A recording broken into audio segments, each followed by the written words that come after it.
In today's video, we uncover a dark family secret that ended in a devastating tragedy. What looked like a normal household was hiding a truth so disturbing that it would destroy lives forever. As you drove along a lonely stretch of road, the sound of engines broke the silence. In the dark, two motorbikes were going very fast. One was desperately trying to get away, and the other was closing in from behind. Headlights cut through the fields, cast long shadows on the road, and there was a sense in the air that something bad was going to happen. Maria Paola Gaglioni was born in July 2002 in Caivano, a small town in Italy that is known for having strict customs and a high crime rate. She was the youngest person in her family and the daughter of Franca Gaglione and Pino. Her only brother, Michele Antonio Gaglioni, was 12 years older and looked out for her. She treated her more like a daughter than a sister most of the time. Traditional ideals were important to the Gaglioni family. According to their strongly held beliefs, the family expected men to take charge and taught women to follow. When they were young, daughters were taught to follow their parents' rules, while boys were expected to protect the family's honor, even if it meant limiting their sisters' choices. As a child, Maria Paola seemed meant to go in that direction. But when she was a teenager, things started to change. She met Ciro Migliore, a boy 4 years older than her when she was 15.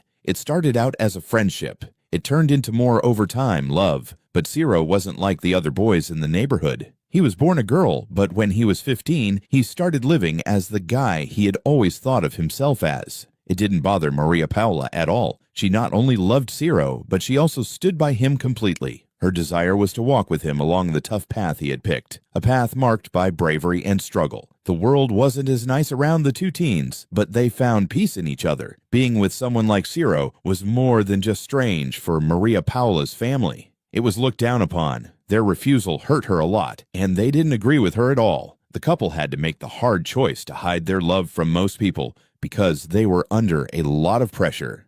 Maria Paola and Ciro were seeing each other behind closed doors for almost 3 years. Even though they were alone, their love, desire for freedom, and the dream of making a life where they wouldn't have to hide made their bond stronger. Maria Paola finally got the nerve to talk to her family when she turned 18. In spite of what her parents wanted, she gave up on the idea of continuing her studies or following the traditional road that was set out for her. She chose to leave home and run away with Ciro instead, which changed her life. News sources say that the young pair ran away to the home of one of Ciro's relatives, which is only 6 miles from Caivano. They felt a little more independent, even though it wasn't very far. They didn't have any money, a home, or regular work, but they lived together for 23 days because they thought love would be enough. At the same time, her folks had heard nothing about her. The days turned into weeks until September 11th, 2020, the night of September 12th, 2020, when terrible things happened. At about 1:30 in the morning, emergency services were called to a report of a car crash. 2 bikes at the scene told a scary story. One, which was bigger and stronger, stood straight up on its side stand. 2 small scooters were lying on their sides in tall grass next to the road. One was partially covered by the grass. Not far away, Maria Paola was lying on the ground dead. She was only 18 years old. She was thrown off the scooter in the crash, and her throat was cut when she hit it hard on an irrigation pipe. The injury ended in death. That night, Ciro was riding the scooter. Even though he was hurt, he was able to get up and run to an apartment building nearby where he begged for help over the intercom. His arm hurt, and he told the people that lived there that he had an accident. They quickly went to help him and called the emergency services. Soon after, he was taken to a nearby hospital to get help. At first, it looked like a simple mistake. Early on Saturday morning, news reports said that a young woman had lost control of her scooter and may have been pushed off the road by another car that then drove away. From the outside, it looked like a terrible turn of events. But as the detectives dug deeper, they found something much worse. The terrible event did not happen by chance. It wasn't a crazy mistake. The chase was over. That night, someone was after Maria Paola and her boyfriend. It wasn't a stranger on the road. It was Michele, her own brother. What happened turned out to be much darker than anyone had thought. Michele was already there on September 9th when Maria Paola and Ciro were on their way back to the relative's house. He was determined to stop them because he knew the way they were going to go. He started riding closely behind them on his powerful motorbike and then swerved violently in front of them.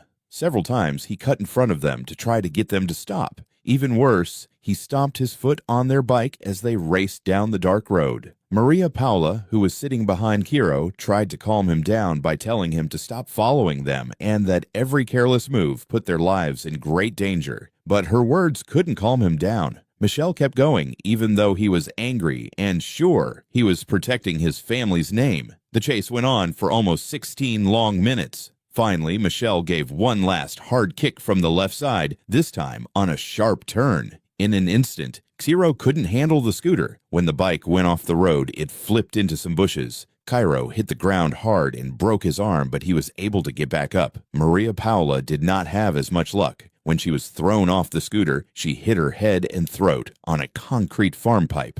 The effect was terrible. She died on that highway when she was only 18 years old. After that, there was chaos. Just as Ciro was trying to get up, Michel caught up to him and started punching and kicking him hard. Maria Paula had been lying still a few meters away the whole time. Michel stopped his attack when he saw that his sister was no longer moving or shaking. He was so shocked that he called his parents and the police. Ciro was scared for his life, so he ran to an apartment building nearby, rang the buzzer, and begged for help. Strangers rang the doorbell and quickly called the police. His arm was broken, but he was taken to the hospital quickly. Soon after, it was impossible to hide the truth. Michel was caught. He is 30 years old, married, and has his own kids. The first things he said to the cops scared them. He said he was wrong about what he did. He admitted that he had never meant to kill his sister. Instead, he wanted to punish her for loving a transgender guy and teach her a lesson. He said over and over that Maria Paula had always been normal. He said Kiro was to blame for shelving her and making her bad. He said he wasn't directly guilty for the crash, though, because he was farther back when it happened. But as forensic experts looked at the proof, his story started to fall apart. The marks and bruises that police found on Kiro's body match exactly with the tread on Michel's motorbike boots. There was proof that couldn't be argued with that supported some of Ciro's claims. After the crash, someone hit him. Soon more witnesses came forward. Police were told by neighbors and friends that the threats and violence were not new. There had been other times when Michel had acted out to try to stop the young couple from being together. The first event that was written down happened on July 13th of that year. It was that day that Michel went to Ciro's house and directly threatened to cut off his head and kill him if he didn't stay away from Maria Paula. Scared, Ciro never told anyone about the threat, but the memory stuck with him. The inspectors had to look into these claims more. There were reports that some members of the Gaglioni family were linked to crime groups that worked in the area. This made the case even more troubling. At first, Michel was put in pre-trial detention because she was suspected of hurting someone and killing someone as a result of another crime. But as more proof came in, his legal situation got worse. The charges went up to manslaughter and severe private violence, with homophobia adding to the severity of the crimes. Aside from the murder charge, the judge in charge also confirmed that Michel did hit Kiro, which he admitted to when he was being questioned. Soon after the accident, Ciro talked to the media from his hospital bed. He was still in a wheelchair because his arm was broken. His words broke my heart and made me stand up for myself. Even though it was so painful to lose Maria Paula, he said that they had already won because they had been free to love each other, even if it was only for a short time. Even though he had tried many times to explain their love to her family, they would not believe it. He told them about parts of their relationship. They saw him and Maria Paula as just two women, and they didn't allow them to be together. He could even remember hearing some cousins say mean things like, they'd rather their daughter die than fall in love with someone like him. For Gairo, it was clear that Michel had been the most difficult person in their relationship because she wouldn't understand or accept it. At the same time, Maria Paula's parents decided to be quiet. They didn't talk to the media directly. Instead, they talked to their lawyers and the priest at their church. From the start, they stuck to the story that it was all a mistake. They thought their son had only been trying to get his sister home, not kill her. In a public letter, they explained why they didn't say anything, saying it was their way of remembering her with love and respect. The Gagliones said that their dislike wasn't based on Maria Paula's sexuality. They said that the only thing that worried them was that she was with someone they didn't trust. They blamed Ciro, a young man they said was getting into trouble because he didn't have a steady job and was living off his skills. Even though they were standing up for their son, they knew that only time would tell if they were right to be afraid. On the other hand, Cyro's mother spoke out in public. She was sad and angry at the same time. She had no question that Michel knew exactly what he was doing when he did it. Because he couldn't accept that his sister was dating a transgender guy, he did it. Rosa said that the young couple was in a cruel trap set by the Gallione family. From her point of view, they had claimed to want peace to get the two back into danger. She didn't hold back when she was sad. She said that Maria Paola's mother was really the one who started it all. She said that she had threatened both of the teens and had called Kiro and Maria Paola insulting names, including female names, to hide Kiro's identity. The people of Caivano got together on September 15, 2020, just a few days after the crash, to say goodbye to Maria Paola. At the church service, people cheered, white balloons were released into the sky, and doves were released to honor her. All LGBTQ people are welcome to attend the funeral, which was made possible by the Gallione family's lawyer. Even though they did this in public, they wouldn't let Kiro, her partner, and the person she had chosen say goodbye to the young woman he loved. Cairo went on social media that same day while he was still getting better in the hospital. A message full of sadness and love was sent by him.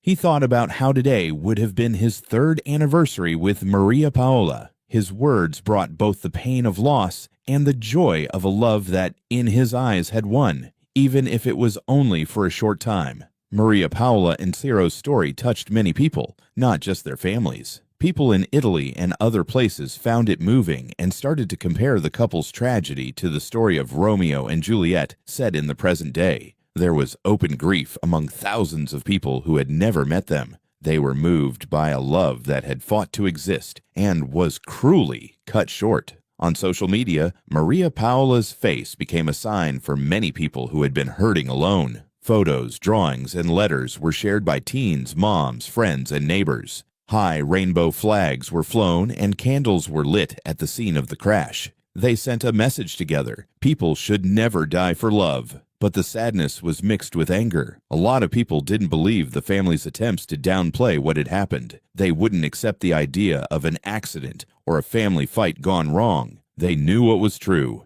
That person did that because they hated, didn't accept, and were violently unwilling to accept differences. The case went from being a tragedy to being talked about across the country very quickly. The Italian parliament was under a lot of pressure to pass laws that had been put off for a long time. The ZH Law is a bill that aims to protect transgender and gay people's rights and stop hate crimes. People were calling for justice, but the court process kept going. The town buried Maria Paola on the same day that her brother Michel was questioned by the investigating judge for more than 2 hours. He tried to explain what he did again. That was the last time he said that he wanted to hurt his sister. All he wanted was for her to have a better life. But the proof showed that his words were empty. The investigation had already shown something different. The judge emphasized 3 important things. First, Michel said that he had gone out on purpose to follow his sister the night of the accident. Second, he admitted that he tried to stop the scooter by kicking it from the side. This was backed up by both witness accounts and security camera video that showed the 2 motorcycles racing very close to each other. Third, he hit and kicked Cyro physically after the crash.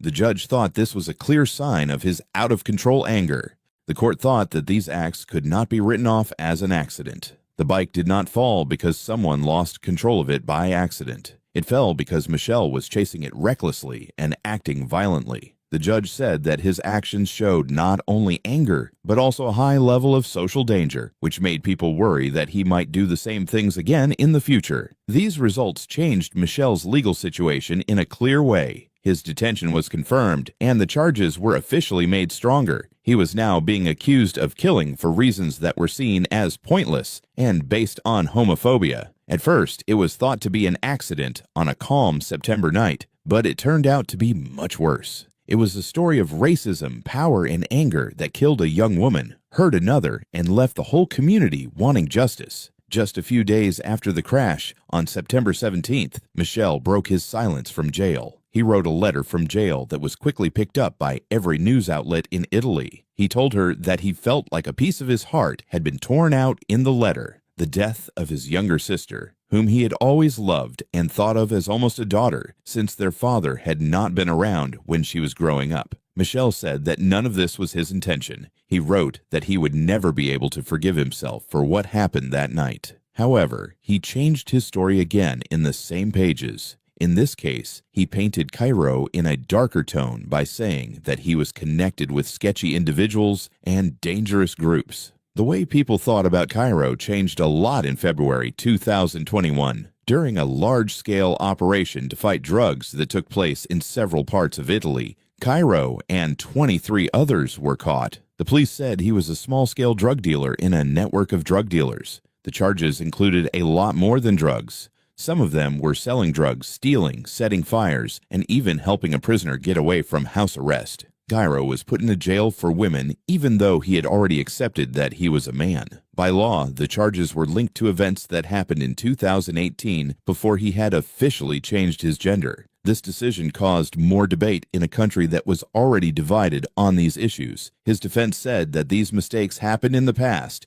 before he changed, before his connection with Maria Paola changed the course of his life. At the same time, the court case against Michel went on. In April 2022, the court put him under house arrest with an electronic bracelet because he had been good in jail, had no other convictions, and the court thought he wasn't likely to break the law again. When he turned 32, he seemed to have a chance at getting off easy, but the break didn't last long. The trial began on May 5th. Prosecutors wanted Michel to get 22 years in prison because they said she did what she did on purpose. Mary Paola was killed and Kiro was almost killed. The defense replied by saying again that Michel didn't mean to hurt anyone and was only trying to stop his sister. At first, the idea of adding homophobia as a factor that made things worse was thought about. But as the trial went on, this charge was dropped. Cairo was now in jail for drug-related crimes, which seemed to support the Gaglione family's claim that they were against the relationship because they didn't like his lifestyle, not because they didn't like his gender identity. In the end, the judges looked at Michel's lack of a crime record and how well he behaved while he was in jail as mitigating factors.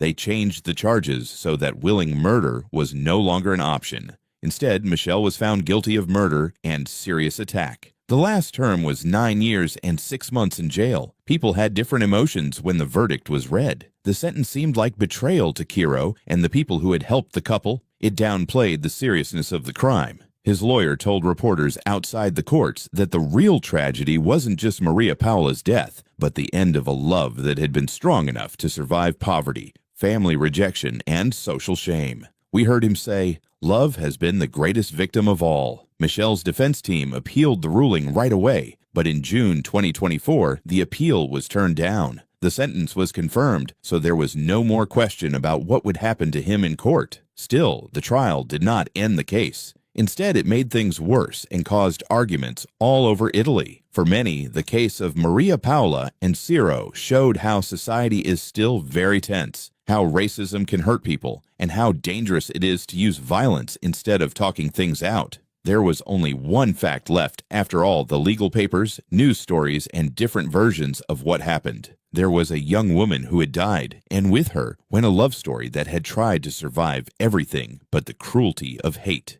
Thank you for watching this heartbreaking true crime case. Family secrets can sometimes hide the darkest truths, and in this story, they ended in unimaginable tragedy. Share your thoughts in the comments, and don't forget to like and subscribe for more true crime.